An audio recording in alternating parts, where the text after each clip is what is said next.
जय यीशु की। मैं हूं प्रियंका डामोर और आप देख रहे हैं रेडियो वेतास एशिया की हिंदी सर्विस।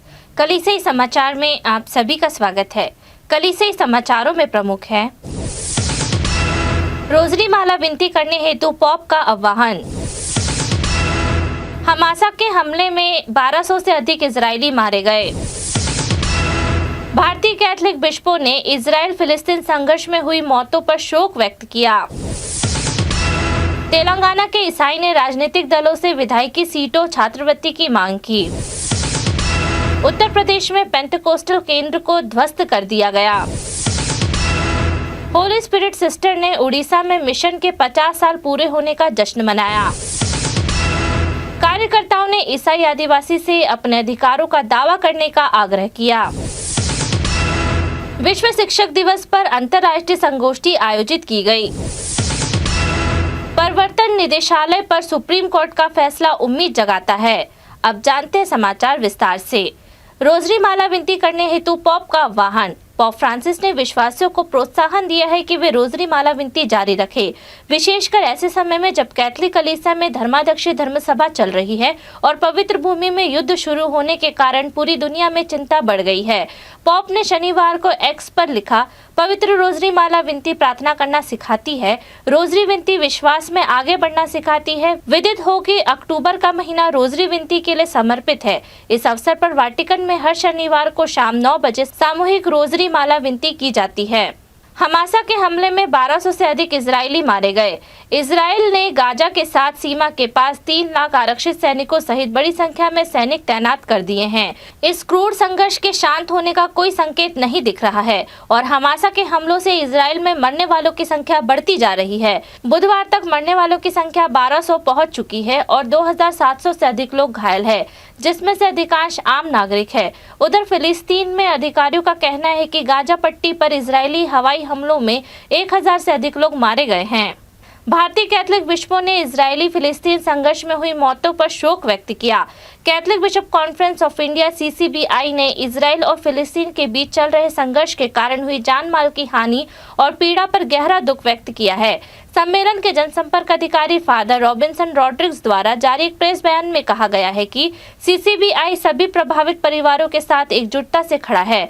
बयान में CCBI के अध्यक्ष आर्च बिशप एंड्रयू स्टडत के हवाले से कहा गया है, दोनों तरफ से निर्दोष लोगों की जान चली गई है, जिससे दर्द और पीड़ा का निशान रह गया है। यह हमारी उत्कृष्ट आशा है कि दोनों देश शांतिपूर्ण समाधान खोजने के लिए एक साथ आ सके। सर्वशक्तिमान ईश्वर इजराइल और फिलिस्तीन के नेतृत्व का हिंसा पर शांति और बातचीत को प्राथमिकता देने के लिए प्रेरित करे। उत्तर प्रदेश में पेंटेकोस्टल केंद्र को ध्वस्त कर दिया गया। उत्तर प्रदेश में एक हिंदू राष्ट्रवादी पार्टी की राज्य सरकार ने कथित तौर पर सरकारी भूमि पर बने पेंटेकोस्टल मिशन केंद्र को ध्वस्त कर दिया है और एक पास्टर सहित 18 लोगों को गिरफ्तार किया है। उत्तर प्रदेश में पुलिस की सुरक्षा में एक विशेष दस्ते ने 11 अक्टूबर को जौनपुर जिले के भूलनडीही में जीवन ज्योति चर्च मिशन केंद्र और उसके पूजा स्थल को तोड़ दिया। यह केंद्र 1 दशक से भी अधिक समय से इस स्थान पर खड़ा था। भारतीय जनता पार्टी द्वारा शासित उत्तर प्रदेश के पेंटेकोस्टल चर्च के एक अधिकारी ने कहा, पुलिस ने अब तक मिशन से जुड़े 18 लोगों को गिरफ्तार किया है, जिसमें पास्टर दुर्गा प्रसाद यादव भी शामिल हैं। उन्होंने नाम न छापने का अनुरोध करते हुए कहा, वे जेल में हैं और उन्हें जमानत पर बाहर लाने के प्रयास किए जा रहे हैं। तेलंगाना के ईसाइयों ने राजनीतिक दलों से विधायकी सीटों छात्रवृत्ति की मांग की। अलग संसदीय और विधायकी सीटें, कब्रिस्तानों के लिए भूमि और छात्रवृत्ति उन 20 मांगों में शामिल हैं जो तेलंगाना में ईसाई समूहों ने तेलंगाना में राजनीतिक दलों के सामने रखी है। राज्य में पूरे ईसाई समुदाय का प्रतिनिधित्व करने वाले Telangana state federation of church, Telangana council of church और सिनाड ऑफ तेलंगाना ने अक्टूबर की शुरुआत में राज्य की राजधानी हैदराबाद में बैठक की थी और पार्टियों से अपनी मांगों को अपने घोषणा पत्र में शामिल करने के लिए कहने का फैसला किया था। राज्य 30 नवंबर को होने वाले विधानसभा चुनाव के लिए तैयार हो गया है। मॉन्टफोर्ड ब्रदर वर्गीस थेकनाथ, जो कांग्रेस महासचिव केसी से मुलाकात करने वाले प्रतिनिधि मंडल में शामिल थे, ने कहा, मांगे राजनीतिक दलों के घोषणा पत्र में शामिल होने के लिए काफी महत्वपूर्ण है। होली स्पिरिट सिस्टर ने उड़ीसा में मिशन के 50 साल पूरे होने का जश्न मनाया। होली स्पिरिट सिस्टर ने उड़ीसा में अपनी मिशनरी उपस्थिति की स्वर्ण जयंती मनाई। कटक भुवनेश्वर के आर्च बिशप जॉन बरवा ने पवित्रा आत्मा कॉन्वेंट बड़ा मुंडा में जयंती पवित्र मिस्सा का नेतृत्व किया। जो राउरकेला धर्म प्रांत के अंतर्गत एक पैरिश और उड़ीसा में धर्म बहनों का पहला मिशन स्टेशन है। अपने धर्मोपदेश में आर्चबिशप बरवा ने उड़ीसा के आदिवासी इलाकों में विशेष रूप से शिक्षा, स्वास्थ्य देखभाल और सामाजिक पास्टोरल कार्यों के क्षेत्र में उनकी प्रसिद्धि सेवाओं के लिए बहनों की सराहना की। कार्यकर्ताओं ने ईसाई आदिवासी से अपने अधिकारों का दावा करने का आग्रह किया। झारखंड राज्य की राजधानी रांची के मानव अधिकार कार्यकर्ता गेल्टसन डुंगडुंग ने कहा, आदिवासियों को उनके धर्म और भाषा के बावजूद आदिवासी के रूप में अपने मानव अधिकार का दावा करने की जरूरत है। वह 13 अक्टूबर को कोलकाता से लगभग 250 किलोमीटर उत्तर पश्चिम में झारखंड के एक शहर दुमका में 20 धर्म प्रांतों के बेसिक एलेक्सियल समुदाय के एनिमेटरों के सम्मेलन को संबोधित कर रहे थे। आदिवासियों, आदिवासी भूमि और उनके अधिकारों पर 40 से अधिक किताबें लिखने वाले डुंगडुंग ने अफसोस जताया कि आज आदिवासी धर्म राजनीतिक संबद्धता, विभिन्न भाषा समूह और विचार पैटर्न से संबंधित होने के कारण विभाजित है।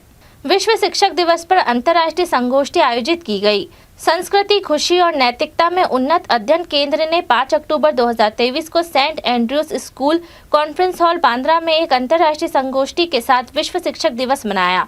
मुंबई में सेंट एंड्रयूज एजुकेशनल फाउंडेशन और मुंबई में आर्चडायसेशन बोर्ड ऑफ एजुकेशन सहित कई सहयोगी थे।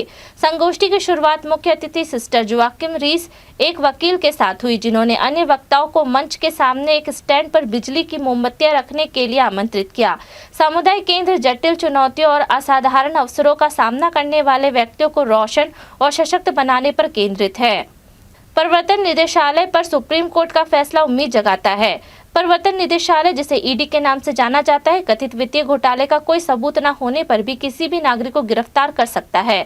ऐसा प्रतीत होता था कि उसे गिरफ्तारी का पूर्ण अधिकार है। हालांकि 3 अक्टूबर को एक ऐतिहासिक फैसले में सुप्रीम कोर्ट ने शक्ति के मनमाने प्रयोग के लिए ईडी की आलोचना की और कहा कि उसे इस बात पर लिखित स्पष्टीकरण देना होगा कि वे गिरफ्तार क्यों कर रहा है। पंकज बंसल बनाम भारत संघ मामले में अपने फैसले में शीर्ष अदालत ने संघीय सरकार से स्पष्ट रूप से कहा कि धन संशोधन निवारण अधिनियम में ऐसा कोई प्रावधान नहीं है जो ईडी को केवल वित्तीय भ्रष्टाचार घोटाले के आरोप में किसी भी व्यक्ति को गिरफ्तार करने का अधिकार देता हो। इसी के साथ कलिसिया समाचार समाप्त हुए। अगली बार फिर मुलाकात होगी नई खबरों के साथ। नमस्कार। रेडियो वेरितास एशिया आपके लिए लेकर आए हैं RVA mobile app. RVA mobile app पर हमारे विभिन्न प्रकार के कार्यक्रमों का लाभ लें, हमसे जुड़े और एशियाई ईसाईयत की आवाज का हिस्सा बने। आज ही ऐप स्टोर एवं प्ले स्टोर से RVA मोबाइल ऐप डाउनलोड करें।